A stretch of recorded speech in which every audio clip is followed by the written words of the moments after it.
The Pittsburgh Steelers are at home for Week 11, feeling much more like themselves again. Give to Alvin Kamara to begin the day. He gets swallowed up, and T.J. Watt is right in the thick of things. Now they get the task of trying to slow down a rested Cincinnati offense. Scrambling left, throw his pass, touchdown!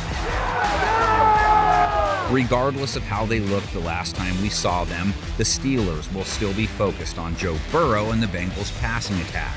Joe Shiesty completing 70% of his passes so far, 18 touchdowns, only 6 picks, over 280 yards per game, rating over 102. Touchdown, Bengals, as Joe Burrow floats a perfect ball down the middle of the field. Pittsburgh's secondary doesn't have to worry about Jamar Chase in this one. He's still out hurt. So, most of Burrow's throws will likely be directed at T. Higgins and Tyler Boyd, both gents averaging right near 60 yards per game this season. Burrow throws. It is caught by Tyler Boyd. Touchdown! Burrow throws it deep down the sideline. Caught. Yeah. T. Higgins breaks the tackle. Yeah. Touchdown! Bengals! Yeah. Worth noting, though, tight end HAYDEN HURST and running back Joe MIXON both average over 4 catches a game as well. 3rd and 2, Burrow under a little heat, fits it into the tightest of windows, and HAYDEN HURST spins it forward for a first down. The screen for MIXON, MIXON with a lane, and MIXON with some speed, stepping out of tackles. Those dudes now take on T.J. Watt and company. Steelers defense can only truly be evaluated with him in the lineup. Last week, only gave up 1 passing touchdown, picked off 2 passes, held Andy Dalton to a 62.9 rating. Stays in the pocket, looks for Landry, off his hands and picked off! It's taken away by DeMonte Casey! Yes, the only thing Andy Dalton and Joe Burrow have in common at this point, they both played quarterback for Cincinnati. Still, it's all we can work with when it comes to the Steelers' defense. Watt is that good. He didn't even sack Dalton, but Alex Highsmith did twice. He, like others on their defense, so much more dangerous when Watt is out. You watch the spin move inside, gets him with that back elbow, and when Highsmith is one-on-one, Highsmith is great. Steelers and Watt don't need maps to figure out how to get home versus Burrow. They've paid him plenty of visits in the past couple years, and Burrow has faced a 29.5 pressure rate. That's high. Taken 30 sacks in 9 games. Flushed out, runs, sack. What if the Bengals go heavier with their ground game than we might expect? Steelers are either getting a 2022 Joe MIXON, a back who's under 4 yards per carry, or they could get Polk High Joe MIXON, except he outdid Al Bundy by catching a touchdown as well. But 4 TD runs, 153 yards, almost 7 a carry the last time we saw him in action. First down, they run it with MIXON. MIXON to the sideline and shoved out of bounds.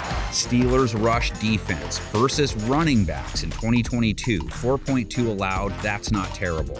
Again, though, last week with Watt, they held Alvin Kamara to 26 yards, 3.3 a carry. Keep it on the ground with Kamara. Very close to the sticks, and it looks to be short. Pittsburgh's defense has pressure to keep the score low based on their typical 2022 offensive output. Their defensive play last week allowed them to rely on their rush attack versus the Saints. 43 attempts, Kenny Pickett using his legs to make an impact, over 50 yards, 6.4 a run, and a touchdown. Pickett off the right, into the end zone, touchdown Pittsburgh. But the Steelers also got a productive game from Najee Harris. In fact, it was his best showing of the season. Close to 100 yards, 5 a run. Najee Harris breaks one into New Orleans territory and breaks a tackle to get some more. So, Bengals versus runners. 4.4 yards per carry allowed overall. 4.1 yards per carry allowed to running backs and 4.3 to quarterbacks, which is pretty good. So, they're well equipped on this front.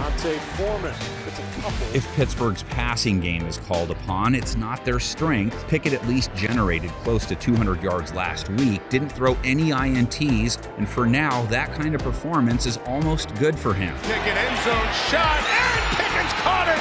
Inbounds, yes! Steelers have to try and give him more time if they expect more than that from him. He took 6 sacks last week. Pickett collapsing pocket, and Pickett goes down. Bengals do have Trey Hendrickson and Sam Hubbard that could do something with that, but Cincinnati has only got 14 sacks in 9 games.